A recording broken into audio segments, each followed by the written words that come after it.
जय हिंद मेरे प्यारे दोस्तों भारतीय रेल व्यवस्था पर मैं कुछ सोच रहा था, तो मैंने सोचा एक वीडियो बनाई जाए। तो मैंने गूगल पर, यूट्यूब पर बहुत ज्यादा रिसर्च करी, क्योंकि कुछ ऐसे मेरे भी क्वेश्चन होते हैं जो मुझे नहीं पता होता है।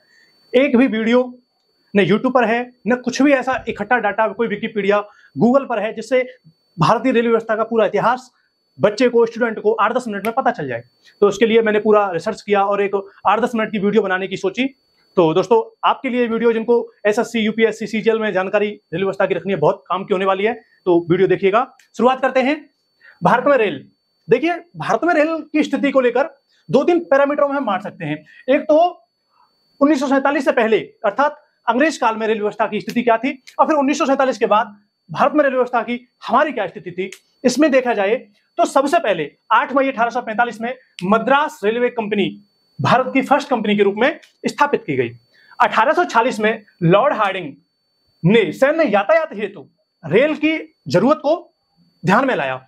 अच्छा, सबसे पहले 1853 में जो बंबई से थाने की, जो हमें सबको रटा हुआ है कि बंबई से थाने पहली भारत में रेल चली, वो पैसेंजर रेल थी।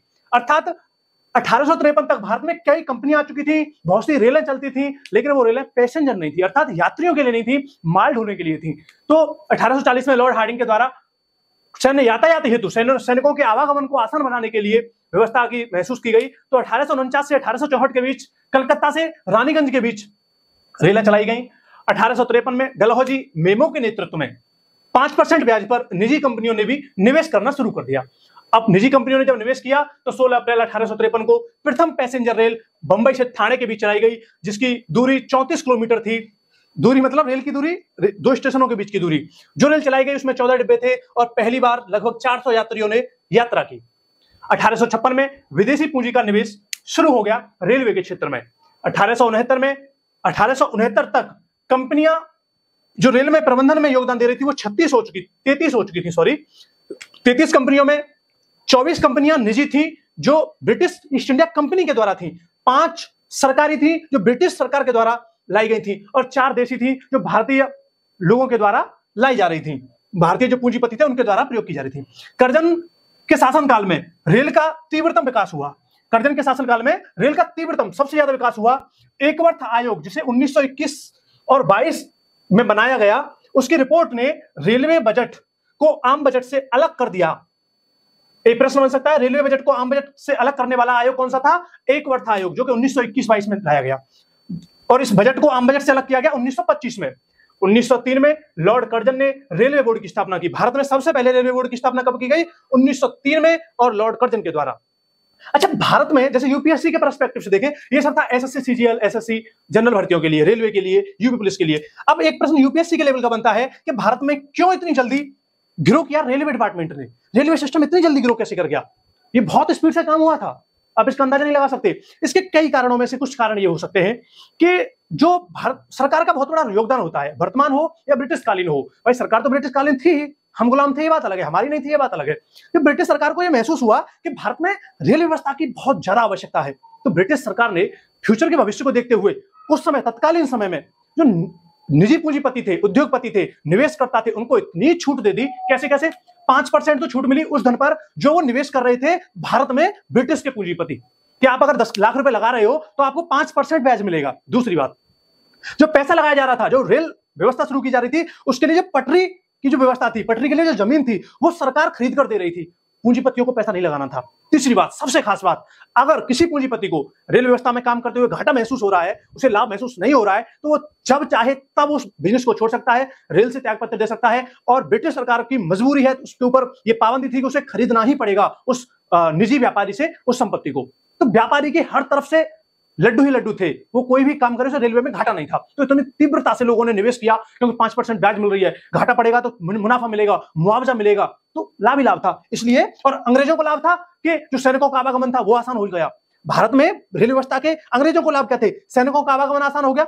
दूसरा, जो भारत से निर्यात किया जा रहा था, अनाज को निर्यात किया जा रहा था, विश्व युद्धों का समय था, दोनों विश्व युद्ध हो रहे थे, अनाज निर्यात किए जा रहे हैं। भारत से जो उर्वरक है उन्हें निर्यात किया जा रहा है, भारत से जो धातु है जैसे कपास, जूट आदि, उनको निर्यात करना बहुत आसान हो रहा था, क्योंकि भारत के दूरवर्ती क्षेत्रों में भी उपजाए जाते थे, और समुद्र से पानी के जहाज ले जाते थे, तो समुद्र तक पहुंचाना बहुत आसान हो रहा था, पोरबंदर तक। एक और मेन बात क्या है? मेन बात यह है, सॉरी दोस्तों, मेन बात यह है कि रेल से। अब भारतीयों को लाभ हुआ, भारतीयों को बहुत लाभ हुआ था रेल से। जो राष्ट्रवादी चिंतक थे, जो पूरे राष्ट्र में नहीं घूम पा रहे थे, अब रेल का किराया कम था और रेल भारत के कोने कोने तक जा रही थी अंग्रेजों के लाभ के लिए, तो वो उसमें बैठ के जाते थे, यात्रा करते थे और लोगों तक पहुंचने लगे। कोने कोने तक लोगों की सोच, एक दूसरे से आना जाना, सांस्कृतिक मिलाप, मेल मिलाप, विचारधाराएं मिलने लगी, पता चलने लगा कहां क्या आंदोलन हो रहा है। इससे रेल से बहुत लाभ हुआ, बहुत ज्यादा लाभ हुआ। तो ये यूपीएससी के पर्सपेक्टिव से, इंटरव्यू के पर्सपेक्टिव से हमने समझ लिया। अब वर्तमान में रेल व्यवस्था की भारत में बात करते हैं। देखो, रेल का जो डिपार्टमेंट होता है वो केंद्र सरकार के अंतर्गत आता है। प्रश्न बन सकता है कि राजस्व राज्य सरकार के अंतर्गत आता है, केंद्र सरकार के, तो हमेशा ध्यान रखें केंद्र सरकार के अंतर्गत आता है, जो रेल मंत्रालय के द्वारा नियंत्रित किया जाता है। वर्तमान में पीयूष गोयल रेल मंत्री के रूप में जाने जाते हैं। देखो, विश्व में 4 देश हैं जिनमें चौथा देश है, भारत का चौथा स्थान है रेल व्यवस्था के मामले में, रेल डिपार्टमेंट के मामले में। सबसे नंबर 1 पर है अमेरिका, दूसरे पर है चीन, तीसरे पर है रूस। अच्छा, जो चीन, अमेरिका, रूस है, इनको रेल डिपार्टमेंट से बहुत ज्यादा लाभ होता है, लेकिन भारत को वहीं बहुत ज्यादा हानि होती है। इसका कारण बताया जाता है कि चीन, अमेरिका और रूस में रेल व्यवस्था को गुड्स के लिए, अर्थात वस्तुओं, सामान के लिए, अर्थात मालगाड़ी के रूप में ज्यादा प्रयोग किया है। वहां पैसेंजर ट्रेन बहुत कम है, लेकिन भारत में मालगाड़ी बहुत कम है और पैसेंजर हजारों ट्रेन है। तो इस कारण ये मुख्य मुद्दा है कि भारतीय रेल व्यवस्था को हटाए। हाँ, वो बात अलग है कि भारत में एक महीने पहले ट्रेन बुक हो जाती हैं यात्रियों के द्वारा। इतनी भीड़ रहती है कि इतना, जितने जैसे 100 एक ट्रेन में मान लो 100 सीट हैं, बुक हो जाती हैं 150 सीटें, कुछ रिजर्व में बुक हो जाती हैं, कुछ पेंडिंग में बुक हो जाती हैं। उनका भी पैसा सरकार को मिलता है, क्योंकि आपने देखा होगा, अगर आपने सीट बुक कर दी और आपने रिजर्व में बुक कर दी कि वेटिंग में मिल जाएगी तो बैठ जाएंगे, फिर भी आप गए, आपको पैसा नहीं मिला, लेकिन आप खड़े होके गए, उसका पैसा भी सरकार के पास जा रहा है। लेकिन फिर भी कहीं ना कहीं भारतीय रेल व्यवस्था घाटे में है और बहुत बड़े घाटे में है। इसमें कहीं ना कहीं सरकार की नीतियां, सरकार की योजनाओं की कमी है, सरकार की कमी है, जिस पर भारतीय सरकार का बहुत बड़ा, मतलब भारतीय सरकार अपने विरोध में कुछ सुनना नहीं चाहती। भारत के नेता के विरोध में आप कुछ बोल दो, एकदम तिलमिले मिर्चे लग जाते हैं। और ये हमारी मजबूरी है कि हम बोल नहीं पा रहे हैं। कारण मेरी तो मजबूरी नहीं है, मैं तो धड़ल्ले से बोलता हूं, सबके सामने बोलता हूं, कमी है तो है, लेकिन व्यवस्था ऐसी है कि बहुत ज्यादा संकट की बात है। अब दोस्तों बात करते हैं कुछ फैक्ट्स को लेकर, एसएससी लेवल के जो फैक्ट्स हैं।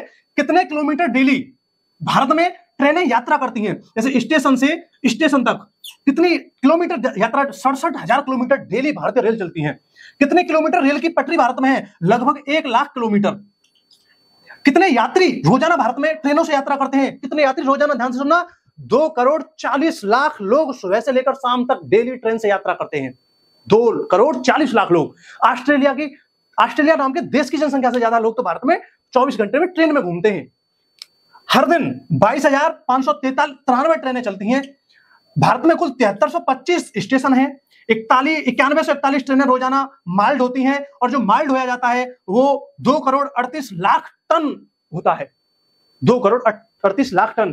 तो ये सब डाटा आगे हम वीडियो में, नेक्स्ट वीडियो में बात किस टॉपिक को लेकर करेंगे कि भारतीय रेल के जो साइन होते हैं, भारतीय रेलों के जो कलर होते हैं, भारतीय रेलों में जो पटरी के पास डिब्बे, खंबे, लट्ठे जो लगे रहते हैं, उन सब चीजों का एक तरीके से पटरी के रोड का, जो रोड पर साइन लगे रहते हैं, उनका अर्थ क्या है, मतलब क्या है, भारत के प्रत्येक नागरिक को उसकी जानकारी होनी चाहिए। वो हम नेक्स्ट वीडियो में बात करेंगे। तब तक के लिए जय हिंद, जय भारत।